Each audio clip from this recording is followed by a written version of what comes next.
Okay, boxing fans, we're going to throw a prediction video out for you. This fight is happening this Saturday in Germany.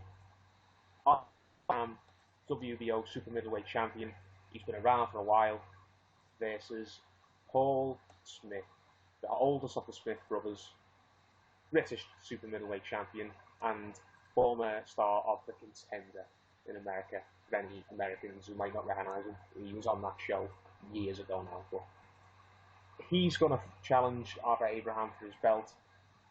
It's taken a lot of people by surprise that this fight was even made. Perfectly honest, a lot of people don't know why it's happening or why Smith is getting the opportunity. But we're going to be talking about this fight anyway. I've got Ryan here with me from No Holds Barred Boxing. I've got Kingy here as well. It's a good thing Mark's not here, guys. He's off on his holidays, so that's why I'm hosting.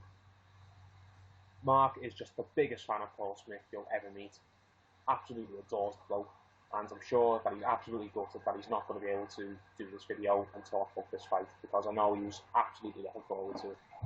But we'll soldier on without him. I'll start with Ryan. We'll keep the first question and answer short and sweet, relatively. Ryan, does Paul Smith have a chance in this fight? I don't think so. No, Okay, fair that's as enough. short as I can get it. Fair enough. I'll go to you now, Kingy. Does Paul Smith have a chance in this fight against Arthur Abraham?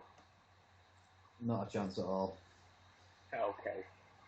Well, we'll ask another question now, and we can make our answers a bit more elaborate this time. Ryan, does Paul Smith even remotely deserve this fight? Paul Smith, the British super middleweight champion, but he's not. His last 3 or 4 fights have been against journeymen.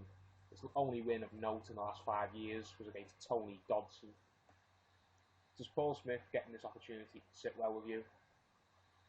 No, because like you said, the only big win he's had in recent years, Tony Dodson, who was good like 10 years ago when he was fighting guys like Cole Froch when they were both at, British level. But like I said, that was, about 10 years ago. Since then, Smith has lost to, he's lost to the best opponents he's fought in De Gale and Groves. He also lost against someone else a few years ago. And, he's very good British level, and that's it. And he was very lucky to have fought Tony Dobson for the vacant British title simply because it had been vacated by wasn't it vacated by like Kenny Anderson or George Groves or something. So he was fortunate to even get a title shot. So yeah, he's the worst of the Smith brothers, and he just doesn't deserve to be getting a world title shot. I mean, he was right to take it because it was offered to him, but he doesn't deserve it. Okay, Kingy, mate, do you want to chime in? Does Paul Smith deserve this fight, in your opinion? Can you Nah, possibly make an argument for him? no, not at all. I mean, he just doesn't deserve it whatsoever. I mean, like he says, Tony Dodson was not even that good 10 years ago, and you can understand if he'd like defended the British title something like 8 or 9 times or something, and beating off all the British challengers, but he hasn't. He just sometimes we just don't know where they get these fights from and how they can even be sanctioned, because he can't be that high in the division, in the WBO rankings. So it just amazes me sometimes how they can pull these fights out of their arse, and it's just daft. Yeah, to be perfectly honest. I'm going to elaborate a bit further on it. I feel very strongly about this. You can agree or disagree, but this is my opinion. This is the worst world title fight in inverted commas. This is the worst world title fight that I've heard of or seen made in a long, long time. I know there's a lot of crap world title fights that get made. A lot of undeserving fighters get off world title opportunities that they should never be getting. But come on, Paul Smith getting a world title fight when he was. Let's go back and look at Paul Smith's recent career.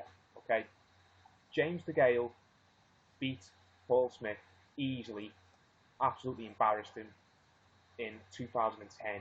Stopped Paul. He had less than 10 fights, and he absolutely wiped the floor with Paul Smith. Okay, let's go forward a little bit. I think it was the year after that, 2011. Paul Smith fought George Groves for the British title. George Groves absolutely splattered him. Knocked him out in the second round with a monster shot. Smith was dizzy afterwards, had to be helped up by his brothers and his trainer.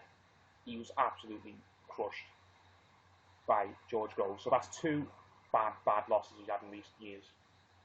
One of his wins, okay, he's brought Tony Dodson, who, as Ryan said, is at best a British level contender, or was at best a British level contender 10 years ago, and I think it's like a part-time boxer now.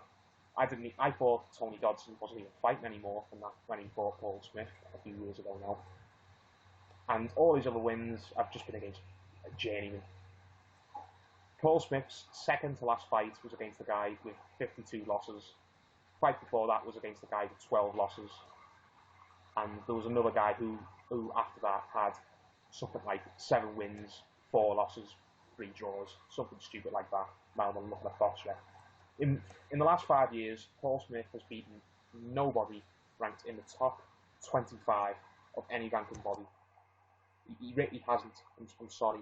He's not fought any type of eliminator, even though the eliminators are basically only paper fights. This fight, it's really, really bad.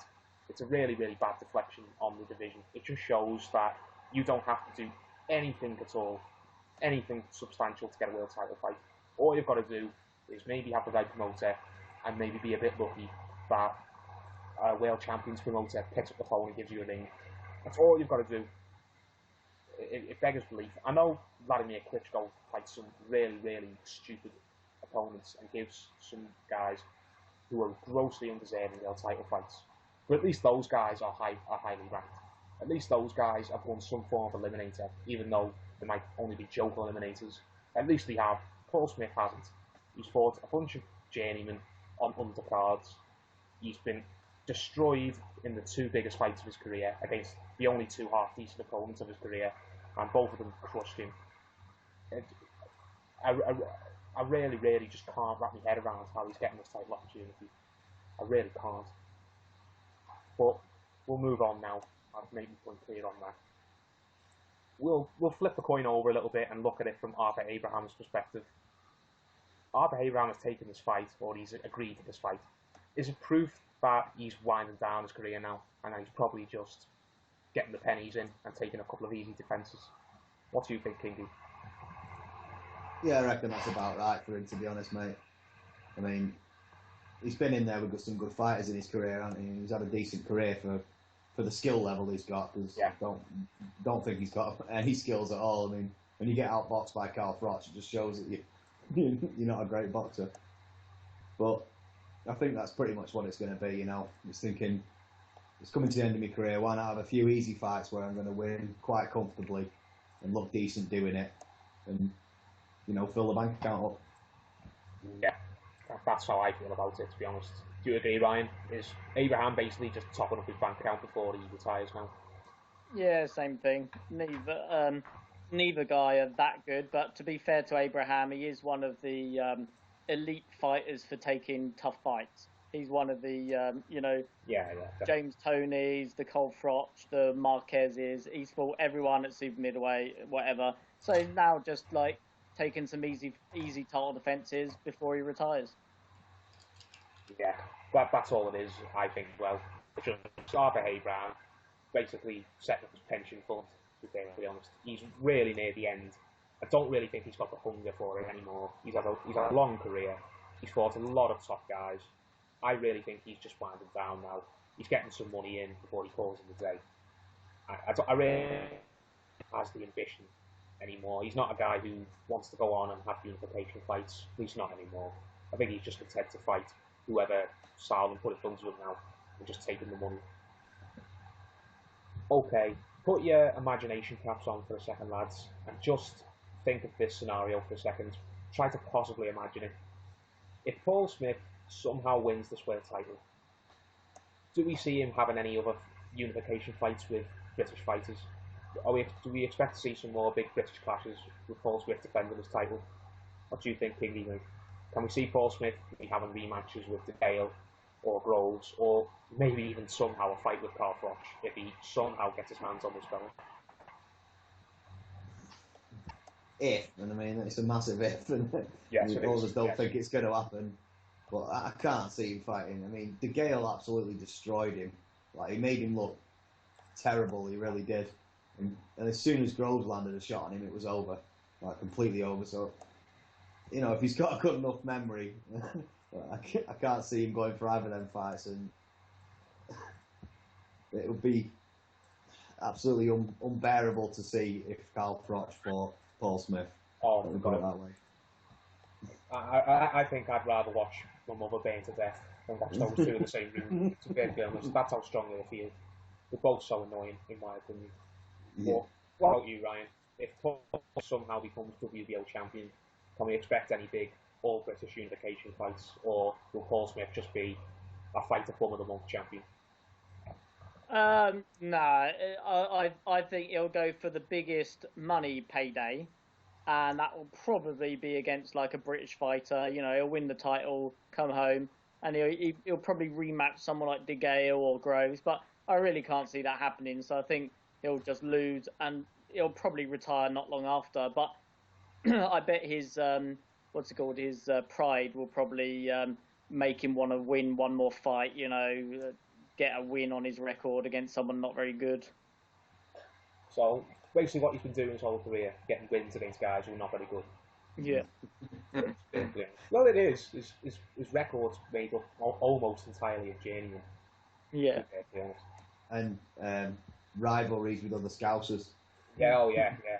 Like, was it Quigley? It was Quigley. Yeah. I think he defended the British title against Quigley. Yeah. But again, Quigley was at best a British level contender. Yeah. He's not a world level guy, not even a European level guy.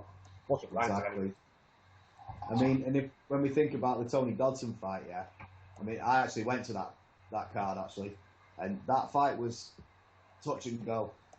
Yeah. You know, Dodson was very much in that fight, and he hurt Smith with punches, but his tank just ran dry. You know. Yeah. That's basically all that happened. You know. Like we're saying, Dodson 10 years ago was just about British level. That just shows where Smith's at, doesn't it? Yes, it does, to be honest. If Paul Smith somehow wins this fight, if he somehow does it, then I think my mind would explode, to be honest. If you would have told me that Paul Smith would win a world title before James De Gale or George Groves, I wouldn't have laughed at you. I'd have think you were insane, to be honest. That would be just an absolute mindfuck if Paul Smith wins a title before those two. And, okay, we'll move on to the final question now. I think I already know the answers to it, but it's going to go around if he's like, Kingy, mate, what's your final prediction? I'm going for Arthur Abraham KO in round 3. Okay, Ryan, what's yours? Yeah, Abraham might not be that good, and he's also past his best, and his knockout power isn't what it once was. But yeah, he's got too much for Paul Smith, so knockout before round like 5 or 6. My final prediction, I don't think we'll see a knockout, to be honest. And because Paul Smith's a tough one, I just think Abraham is at the point in his career now where he simply just can't be arsed going for knockouts. I've watched his last few fights, and I think one fight with Stiglitz aside, he's just looked really, really lethargic. He looks like he's just going through the motions. He really does. He looks like he's just there to get his money. So I think Abraham could knock Smith out, but I honestly don't think he will. Purely because I just don't think he's got the desire or the hunger anymore. I don't think he can pull the trigger. I think he'll just really, really boring, cagey fight. Abraham will take decision victory because he's got champion and he's fighting in Germany and don't often controversial, nothing controversial whatsoever. I'll go for R. Abraham to win a 12-round decision in a really, really uninspiring fight, and hopefully afterwards we'll never see people like Paul Smith get world title fights, because to say it again a final time, Paul Smith has done absolutely nothing to deserve this title fight. It's really, really a bad reflection on the sport that he's even getting a world title fight, because it just sends a message that you don't have to do anything to earn these opportunities. But give us your thoughts, guys. Do you think Paul Smith can win? Do you want him to win? if he does win, God forbid, if he does win, do you think he'll have any more big fights after? Thanks for listening.